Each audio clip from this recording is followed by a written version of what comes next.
Okay.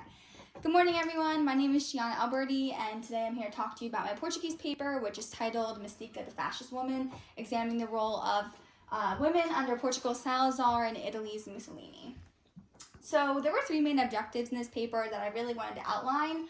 First being examining the impact of both regimes on women and gender roles in their respective societies.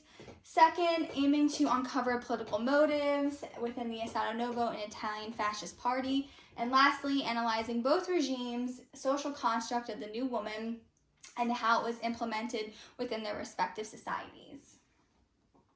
So first, let's take a look at Portugal. So the Stato Novo regime lasted from 1933 to 1974, and it really created this synergistic effect of national femininity, meaning that it really focused and emphasized womanhood, what it meant to be a woman, and the idealized Portugueseness and how to be a perfect Portuguese woman. What really made Salazar stand out from the rest of his political opponents was that he did not parade his campaign on the grounds of institutional propaganda, public figures, or toxic masculinity, which is highly different from Mussolini. Also, his feminine victories were aimed at elite, intellectual, and mostly single women. Salazar also put 3 women into the National Assembly. Each were formally educated and completed secondary education. So although Salazar did give women the right to vote, he only allowed women who were formally educated to vote, which eliminated a vast majority of the Portuguese population. And these 3 women became conspirators in Salazar's highly anti-feminist agenda. But at the time, the majority of Portuguese women, as I stated earlier, were poorly educated and illiterate and really made them birds of prey for Salazar and his administration. And here we have a visual aid. This is a poster that was put out during the Stato Novo regime, and it states, "We want a strong state, vote for the new constitution." And as you can see, the woman is dressed like a typical, Portuguese woman, very modest, very covered up, child. It really was meant to be spread out to the masses. Okay, so let's take a look at Italy. Fascism was on the rise, especially in 1922 when Mussolini became Prime Minister of Italy, and it lasted throughout 1945.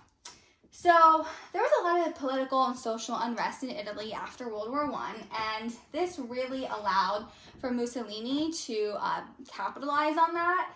And he was an active propaganda machine, posters. His posters really promoted autarky, which really meant which stands for to be a self-sufficient state. A militaristic agendas, traditional gender roles, and agriculture in Italy. And agriculture will play a really big part in women's places in society within that time frame.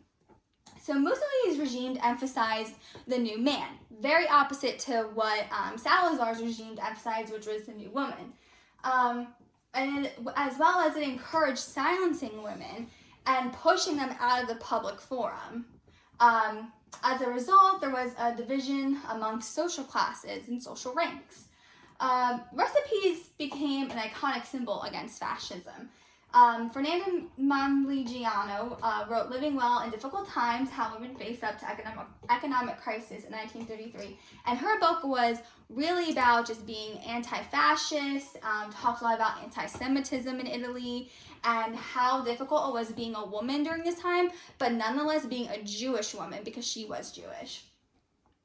And here we see a visual aid of her book, and this is Fernanda herself. This is an actual picture of the book today. So that book was actually made for middle-class women, for households rather, that had domestic servants. In order to have domestic servants, you had to have money. In order to have money, you had to have a good job. In order to get a good job, you had to be educated. So this really led to the divide in social classes. So we see the creation of Le Masse Rurali. It was founded in 1933 by rural housewives. It was a loose organization of women. It was self-organized to help each other, communities, and the military. It was closely aligned with fascism due to fascism preying on the poor and uneducated individuals. At the time of Mussolini's regime, women were very marginalized and we're just trying to survive the war at this point. And over 3 million rural women joined in the early 1930s. And here we also have a visual aid of the Lei Rural Massiali, or Lei Masse Rurali, excuse me. And this is just a small cluster of women who were part of the regime. So I have two questions. In our current society, are we seeing fascist culture and values making a comeback? Why or why not? And second, how are women represented in politics today? Please give examples. Thank you.